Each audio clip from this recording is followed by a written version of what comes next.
to our customers, community, valued partners, and viewing guests. Welcome back post-Easter break. I hope you were able to take a few days off or even the weekend to relax and recharge. I, for one, know I was meant to be in India, exploring the sights of the Taj Mahal, the Red Fort, and Amber Palace. However, as much as I am disappointed not to be travelling, I'm even more grateful to be healthy, safe, and learning new insights right here from London. I wish the same for you and your loved ones.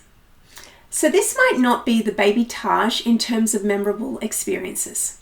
However, in today's episode, I'm delighted to share two stories of growth and change as organisations have had to pivot their businesses based on changing customer demand. In addition, we're going to visit an interview that took place last month between our CMO and our customer, Flipdish. Before we get started, let's see a quick video from Miguel Villar of Flywire on why they chose to partner with Zendesk. My name is Miguel Villar. I work for Flywire. I'm Customer Success Operations Manager. Our case was we were in a tool that was not really made for customer service. We really wanted a tool that helped us with scaling. What I love about Zendesk is I feel my agents are more engaged. It's a really user-friendly tool. They can spend their time really focused on communication, on helping people. And in Zendesk, I have everything I need at a glance. It's very simple. We really need to understand what's going on to provide the feedback to the product team so they can improve the product. I'm able to get reports running really quick. Zendesk is helping us getting all that data and putting it together in a nice way. And with all this data, we can go to product and have conversations and see how we can improve. With Zendesk, I really feel I'm the voice of the customer and I'm listened. It's really amazing. I have never experienced anything like this. Zendesk plus Flywire means easier customer service for my agents and better customer service for my customers. As organizations grow and shift, we all recognize that customer experience is becoming as important as your product or service. In fact, according to our recent benchmark study, 81% of consumers are likely to deflect to another brand as a result of poor customer service. I'm pleased to invite Nadin Kempel, Customer Care Manager for Tiger of Sweden, on the show today to share her story of how Tiger of Sweden is adjusting to shifting demand. Welcome to the show. Can you share a little bit about Tiger of Sweden and how your business model has really shifted? Thanks, Prelini, for inviting me. And yes, of course I can. Tiger of Sweden was established in 1903 and was from the beginning all about creating suits for the working man, both men and women, whom true style is about the confidence to be themselves. Zendesk was purchased in 2016 by Tiger's owner, IC Company. Zendesk replaced another ticketing system that didn't really support our omnichannel strategy. IC Company chose our platform to support the five brands centrally. And in 2018, the customer care was decentralized to each brand, and then we took over the Zendesk contract. We knew we needed to improve our website satisfaction score, and we needed to have shorter reply time, more contact forms, and more self-help on the site. Choosing the Zendesk platform has been a very good decision for us. Zendesk is a very easy and user-friendly system, and they are making it possible for us to be able to make the adjustments and the changes we need to be able to be the best. We have actually, since we took over, or since the platform was changed to Zendesk, we have increased the satisfaction score. We have a much shorter reply time. We have all contact forms gathered in one platform, and we have created a whole self-help site, and we have a cool and easy system for our agents to work in. Great, thank you so much for that. How has COVID-19 affected your business? Have you seen an increase in online sales, or what shifts have you had to make? COVID-19 has affected all businesses, I think, also ours. Luckily, the web shop didn't have to close down, and our staff in the warehouse are also able to work and pack all the online orders to our customers. Of course, under new conditions and other precautions than they are used to. We are also offering free home delivery for all customers, so they don't have to go to a post office or a pickup point as they normally do. And in regards to our customers, we see a pretty normal shopping behavior actually, but of course people are more careful. And some of our customers are also asking different questions than we normally see. These questions like, how do you handle orders in the warehouse in these corona times? Or does the shipping take longer due to the situation? And the answers for these questions were just added to our help center right away. And now the customers can find these answers for the questions really easy. Actually, we added a whole section about COVID-19 to our help center the day after the close down. That's great. Thank you so much for that thoughtful response. Can you share with us what advice would you give to other companies that are looking to bring their e-commerce site in-house? If I could give any advice for a company with similar goals for their customer service, I would say make sure to build your help center on a platform that can handle all the aspects you want to achieve, especially when market goes through change, and we are seeing now you want a partner that can scale with you and the technology that will support you through that change. Well, thank you so much for joining us today, and wishing you all the best. Thank you. Thank you. Many industries are going through changes and challenges right now. Whether it's the travel industry dealing with an influx of demand for cancelled flights, to online retailers dealing with an increase in online sales of gym and fitness equipment.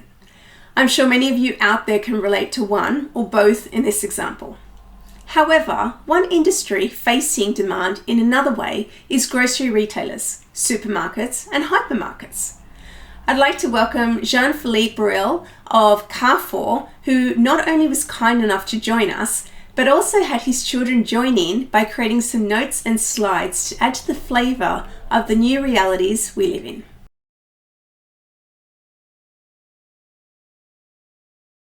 Here at home, no more ink in my printer, than my children helped me to make something to be more clear. And today we'll speak about the retail sector during this corona crisis. First of all, Carrefour. What about Carrefour Belgium? Carrefour Belgium is 800 stores here in Belgium, more than 3 million customers, active customers.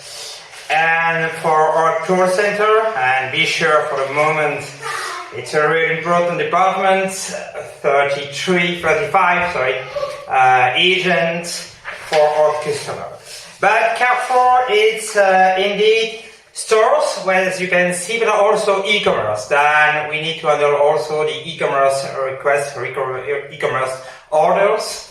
And perhaps know what is the impact, the first impacts of the corona crisis.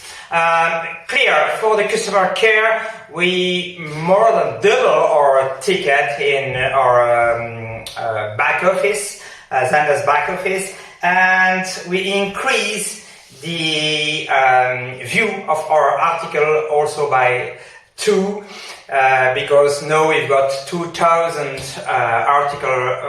2,000 to 4,000 articles read by month.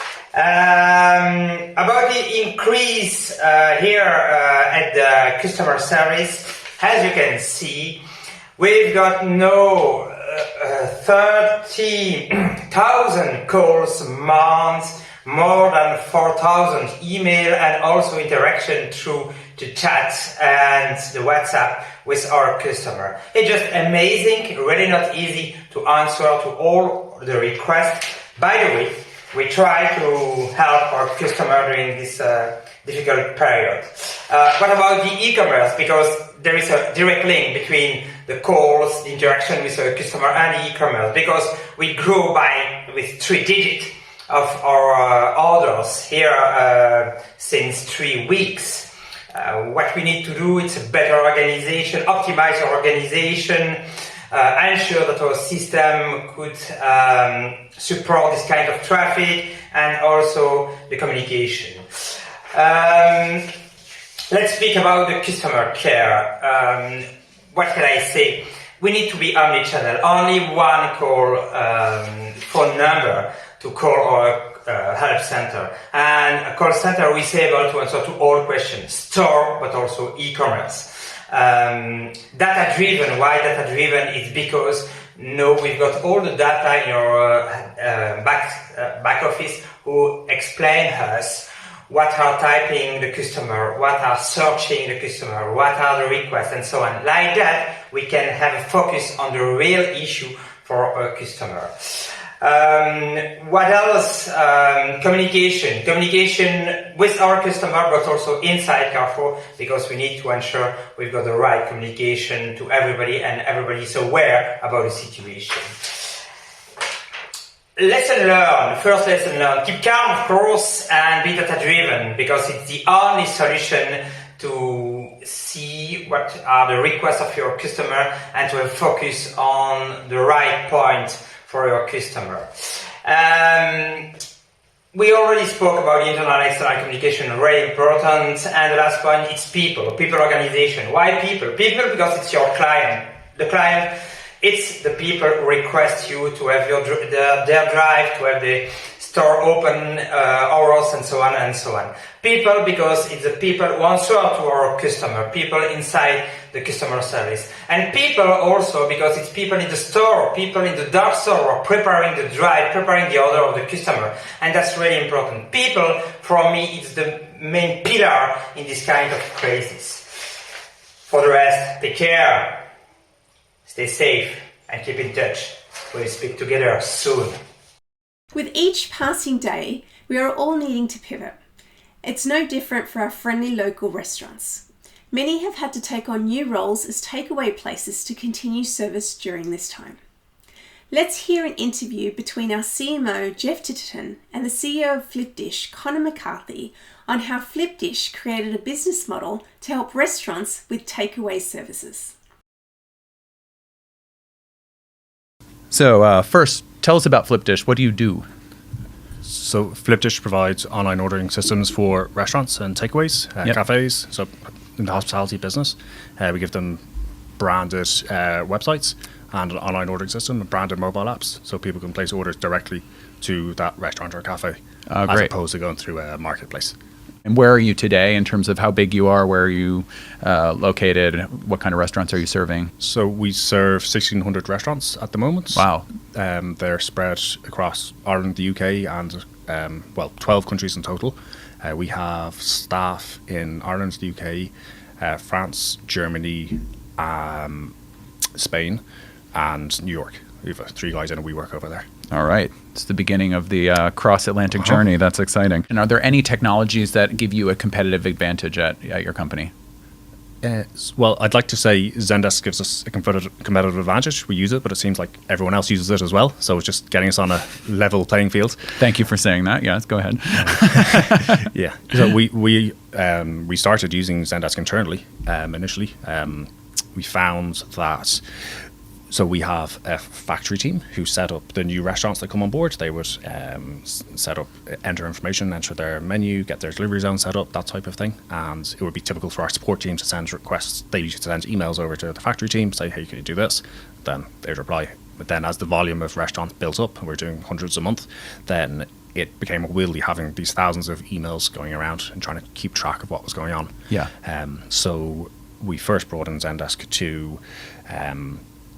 allow the support team to create tickets for the factory team, and then if the factory team needed to get help from tech, they could assign that ticket over to somebody in tech, and the ticket never got lost. You could see what's still open, and things just wouldn't get lost in the massive email inbox. That's great. So that's, and then it kind of spread to all the other teams in the company.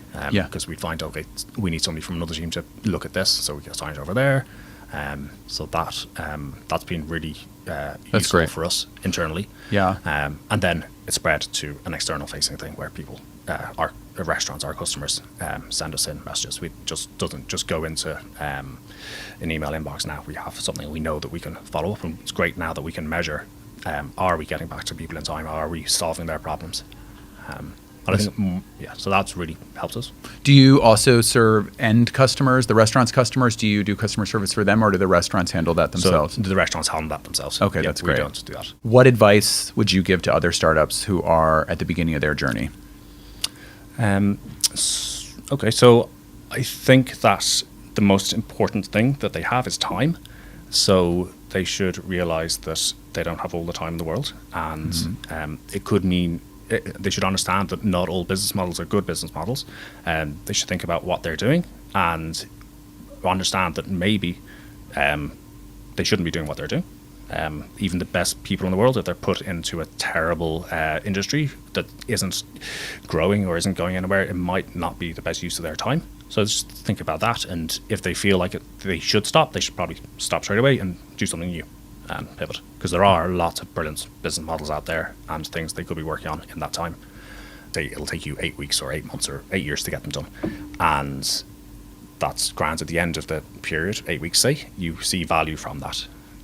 But if you work on them each individually, you'll also get them all done in 8 weeks time, but you'll see value from the first thing after the first week, which is a big difference than waiting 8 times longer.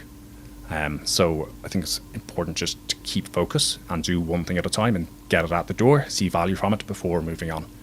And also it's much easier to not context shift and do 2 things at once. Yeah. So I think that's great advice for everyone, not just startups, but it's particularly good for startups. If you'd like to learn more about any of the topics we've covered today, feel free to click on the links below. Visit our webinars to hear more from Tiger of Sweden and Carrefour, or visit the Zendesk website in your local market to view new content and tools available to you. Both Zendesk and our valued partners are here to help you. And if you missed it, check out our Zendesk website to learn more about our remote support bundle, something both Zendesk and our partner community can help you get started with. Tune in on Thursday to hear best practices for internal HR processes and virtual learning during this time. Take care, keep learning, be positive, and stay safe.